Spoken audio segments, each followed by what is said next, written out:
հստակեցնեմ, պատգամավոր այս փուլում կարող է մտնել ձերբակալվածին տեսնել, եւ թե ձեր դիտարկումները։ Մենք քիչ առաջ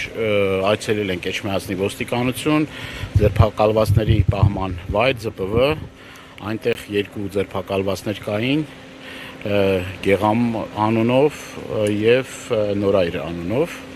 Նորայր Օհանյան, եթե չեմ սխալվում, անազգանունները եթե պետք է կարող եմ ասել, ազգանունները եթե այդքան կարևոր չեն, բուն իրավիճակն եմ ուզում մի երկու բառով նկարագրել, բռնաճնշումներ, ռեպրեսիաներ, գիտեք, որ ընտրություններից արդեն տևական ժամանակ է անցել, բայց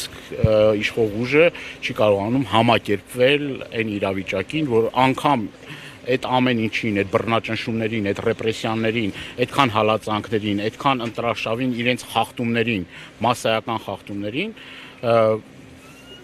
ուրեմն ուժը, որը որ ներկայացում է Սևակ Խաչատրյանը, հաղթանակ ուժը, բավականին զգալի քվեներ է ստացել եւ հիմա էլ ընտրություններին ընդառաջ այս ռեպրեսիաները իրականացվում են հենց այդ վախի մթնոլորտը ստեղծելու, մարդկանց ահաբեկելու, օրը ցերեկով մարդկանց տուն մտնում, չգիտեմ, ապօրինի գործողություններ անում եւ այլ, դրա համար որևէ մի հիմք չունեն։ Եթե նայում ենք այդ հայտարարություններին, ինչ են ասում են, ուրեմն այդ ընտրական գործընթացների ժամանակ մարդկանց, չգիտեմ, կոչ են արել, ասինքն ես չգիտեմ ընտրական process-ները ոնց է լինում, եթե իրենք պատկերացնում են, որ ընտրական process-ների մենակ պիտի մասնակցի քաղաքացիական պայմանագիր կուսակցությունը, ընտրություններից առաջ սեղաններ գցի, մարդկանց հորդորի, մարդկանց ցուցակագրի, մարդկանց, չգիտեմ, պաշտոններից ազատի, այլ բռնաճնշումներ գործադրի, իսկ մնացած ուժերը, որոնք որ ընդդիմադիր ուժեր են, չեն կարող կոչ անել, որ ընտրեն, իրենց ընտրողները ընտրեն կամ ժողովուրդը ընտրի այդ ուժի, ես չգիտեմ, ընտրությունները ոնց է լինում, այլ ձև քան բռնապետական, այլ ձև քան այս ամեն ինչը բնութագրել կամ նկարագրել որպես, չգիտեմ, էլի ավտորիտար համակարգի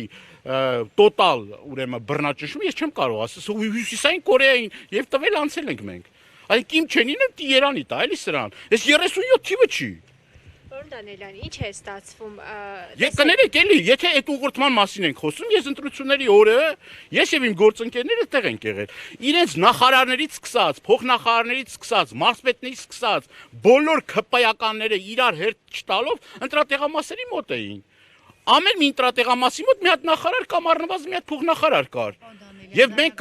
կներեք ես ասեմ ձեզ, այդ օրը մենք ֆիքսել ենք, դրա մասին ասել ենք, ուղղորդողներ են իրենք, ընտրախախտումներ անողներ են իրենք, բռնաճնշումներ անողներ են իրենք։ Ընդամենը այս մարդիկ, որոնք որ գնացել են, մարդկան ընդամենը գնացել ընտրել է, իր քվեն տվել է Սևակ Խաչատրյանին։